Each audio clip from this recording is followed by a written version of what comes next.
Hi friends, तर तुमचं जेवण झालं का? माझं तर झालंच आहे, म्हणून मी मस्त निवांतपैकी व्हिडिओ करायला बसले.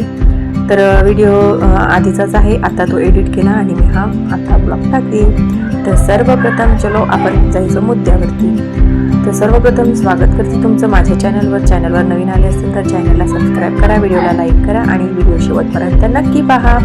तर तुम्हाला दिसलंच असं ना, आता आम्ही आज आलेलो कुठं? तर आम्ही आज आलेलो आहोत सोनाराच्या दुकानामध्ये सोन्याची अंगठी घ्यायची होती. म्हणजे आमचं तसं काही ठरलं नव्हतं की आम्ही अंगठी घ्यायची किंवा काही घ्यायचं म्हणून. आम्ही फक्त तिथं जाऊन टाइमपास करणार होतो की हे घेऊ का ते घेऊ का, हे म्हणजे पैसे वगैरे घेऊन गेलो होतो आम्ही घ्यायसाठी म्हणून, पण नक्की कन्फर्म नव्हतं की आमचं हे घ्यायचं की ते घ्यायचं. तर भरपूर वेळाने आम्ही म्हणजे सोनाराचं डोकं खाल्ल्यानंतर फायनली आम्ही एका डिसिजनवर पोहोचलो की आता आम्हाला अंगठीच घ्यायची आहे. तर इथं तुम्ही बघत असाल तर मस्तपैकी आम्ही म्हणजे चैनी वगैरे विचारल्या की चैनींचं काय भाव आहे, म्हणजे किती ग्रामपर्यंत एक चैन बसेल किंवा अंगठी किती. आमचं बजेट होता 50,000चा आणि 50,000पर्यंत जर कोणती वस्तू असेल तर ती दाखवा असं त्यांना सांगितल्यावर त्यांनी आम्हाला पहिल्यांदा 3 ग्रामच्या 4 ग्रामच्या अशा चैनी काढून दाखवल्या. पण त्या चैनी काही तेवढ्या खास नव्हत्या, एकदम असं लहान पोरांनी पण खेळताना जर खिचलं तर लगेच तुटण्यासारख्या होत्या. म्हणून आम्ही त्या चैनी कॅन्सल केल्या आणि नंतर मग या अंगठीवर आलो. अंगठी स्पेशली ही माझ्या आजीला घ्यायची, ही माझी आईची आई आहे आणि हिला ती अंगठी घ्यायची होती.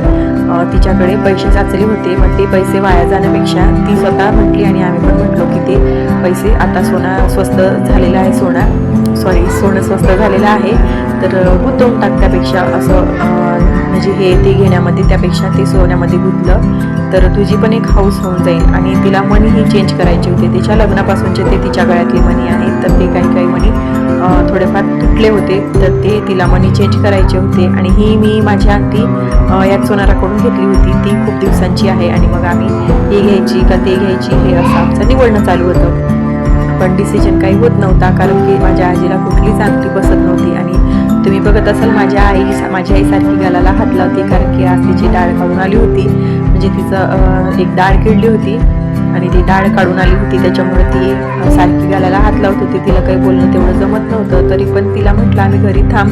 पण तिला पण सोन्याची हाऊस खूप, ती स्वतः पण उत्सुक होती म्हणून ती स्वतः आमच्यासोबत आली आणि मग तिथं काय गाल फुगून बसली. म्हणजे दुखत होतं ना तिला भरपूर, त्याच्यामुळे ती बसली होती. मग आम्ही अशा भरपूर अंगठ्या पाहिल्या.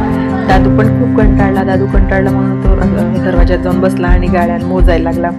आणि माझ्या म्हणजे लक्षातच नव्हतं की मी माझा मुलगा पण घेऊन आलेले आहे आणि त्याच्यावरचं लक्षच गेलं.